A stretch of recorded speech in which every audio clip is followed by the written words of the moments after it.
In 1907, Indiana was the first state in the nation to enact a racist eugenics law. You ever heard of eugenics practices? I'm about to put y'all on game if y'all don't know. It involved the forceful sterilization of women so they can't have children. Population control, meaning to take away their reproductive liberties, governing and controlling what women do with their bodies. Sound familiar? What the government is doing today when it comes to women's rights is nothing new. This eugenics law affected all women, but disproportionately devastated black women. A black woman that didn't have good grades in high school, they would sterilize her. Now she can have kids. Is she on welfare? Sterilize her.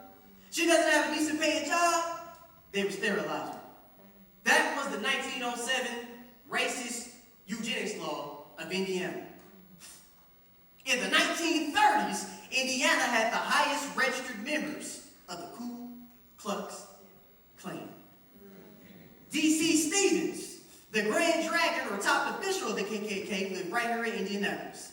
Indianapolis was the headquarters for its devilish operations.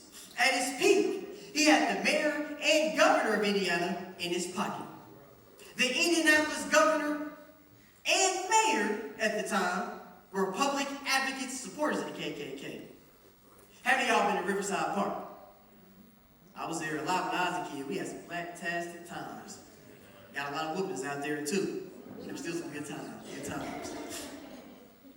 Riverside Park used to only give black people one day to enter when they had their amusement park.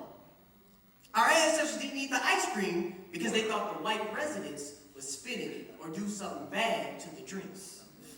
In 1971, the Indianapolis public school system was found guilty in a court of law for practicing segregation in its school systems. In 1994, Central State Hospital, raise your hand if you heard of Central State Hospital.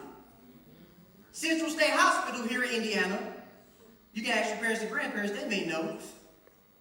They probably would be okay to tell you the gruesome horror stories about Central State Hospital in Indiana. How they assaulted and abused black patients for decades. That's why many of the elders in our family and black folk today suffer from iatrophobia, the fear of being in hospitals or seeking medical attention in general. The classic song Strange Fruit by Billie Holiday, which was sampled by Kanye West's Blood on the Leaves. Raise your hand if you heard this song, Blood on the Leaves. We could have been somebody. Act like y'all know that song. He snapped on it. I can't defend Kanye after 2010. I'm just going to put that out there. I'm not defending him after 2010. Put that out there. But that song was inspired by a lynching that happened here in Marion, Indiana.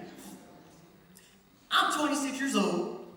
I've lived 26 black-tastic years being vertically challenged, born and raised in Indianapolis, Indiana. But I remember when I was 8 or 9 years old. How many of y'all been to Conner Prairie? Raise your hand if y'all been to Conner Prairie. Let me get y'all air hug. Air hug if you've been to Conner Prairie. I remember we went on a field trip to Conner Prairie. I'll never forget that. They had us reenacting slavery. Forced us in the barn. Shut the door. And attacked the door with chains. Look it up in your phone right now, you think I'm lying. You don't gotta pick up no book for that. I'll save you some money. Just get on Google, look it up. Indiana needs to give its black residents reparations on that alone. Because that's why it's out of pocket. I remember sitting there feeling defeated, less than human. Indiana ain't never been good to black folks. Look at your neighbor and say, don't go to Conner Prairie. Look at your neighbor and say, if you do it, it's on you. For the people on social media,